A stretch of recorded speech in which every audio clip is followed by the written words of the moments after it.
Now, this particular carpentry project evolved, it actually began a few years ago when I was travelling in Ethiopia. And I just happened to be in a little village somewhere, I can't remember where it is now, and as we were leaving, a couple of kids, actually half a dozen kids, just appeared out of nowhere, as they do in African countries.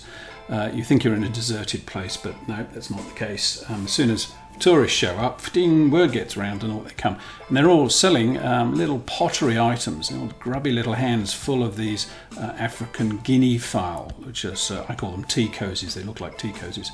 But they're a type of guinea fowl, and these are just very roughly made pottery models with black paint and white dots all over them. So they were sort of cute, and I thought, well, it's a really nice idea because if I pay for these, it goes into the kids, or at least the kids' parents' hands, and not into yet another expensive restaurant or rich person's hotel.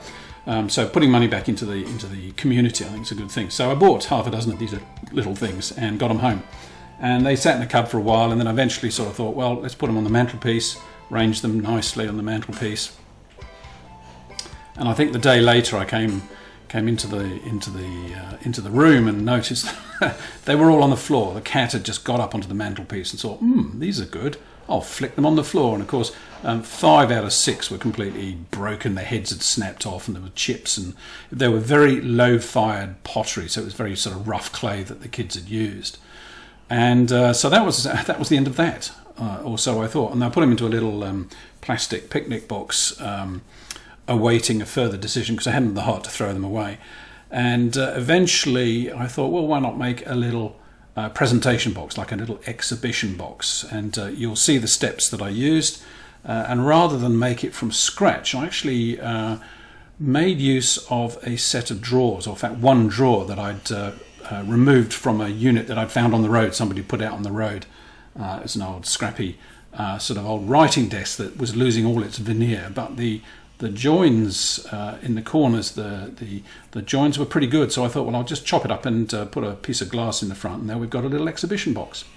So then I thought, if this is going to be a diorama, why not put a nice picture in the background? And this proved to be really quite tricky, simply because although I've been lucky enough to go to Africa several times, of course, when you go there, you tend to shoot. You either photograph people, you photograph landscapes, or you photograph the animals. And so finding a landscape with animals off in the distance was kind of hard because you either kind of drive closer to them, try and sneak up on them to get really, fill the frame, or use a big telephoto lens.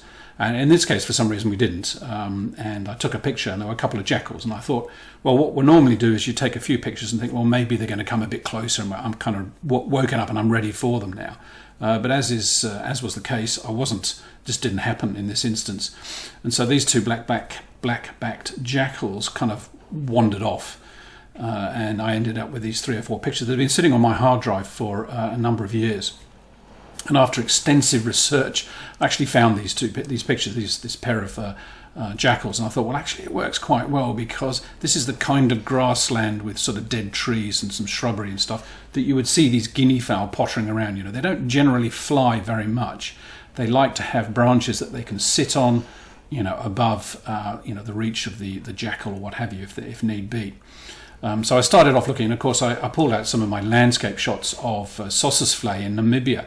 Again, a beautiful African country, but I thought, these were actually purposely shot for landscapes, for drama, and if there is a guinea fowl there, it would just be a little speck on the horizon. So this eventually, after probably an hour of looking, maybe more, this is the one.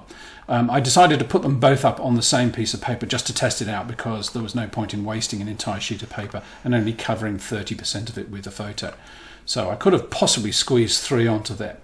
And the reason being is I wanted to have this widescreen format so that it actually forms a semicircle inside the box, and you'll see that in the next scene, I hope.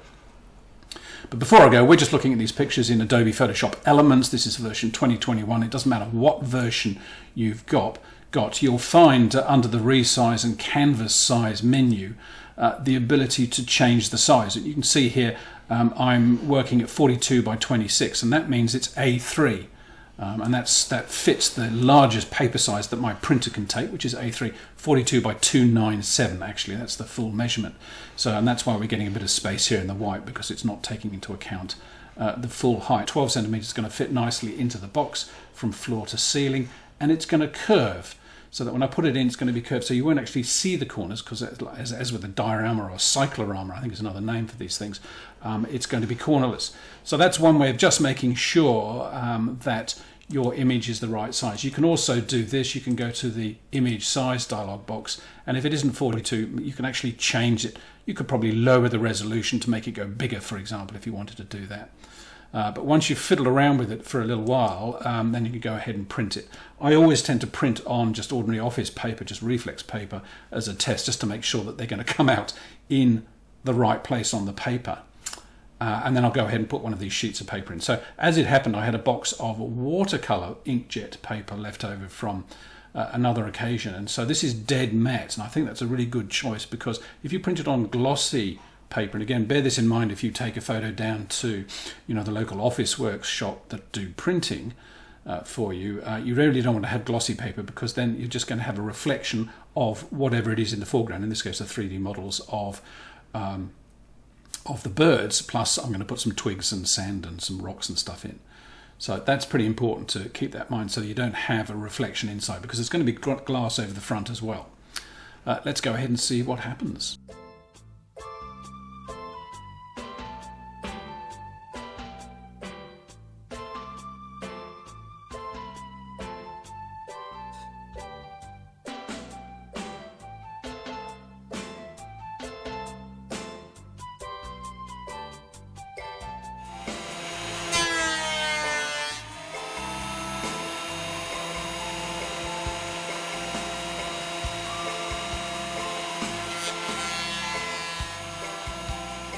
I think most of us have got bits of glass left over from picture frames and whatnot that's been sitting around. This one, in case, has been sitting around in the garage for ages. I haven't the heart to throw it out. It's obviously been broken. And this is going to come in very, very handy. And in fact, the whole of the project is really based around bits and bobs that I've been keeping for a rainy day. And as you can see here, this works quite nicely. Cut off the bad piece, and there's the new piece that just needs a little bit of a trimming on the edge there, and ready to go into the cabinet.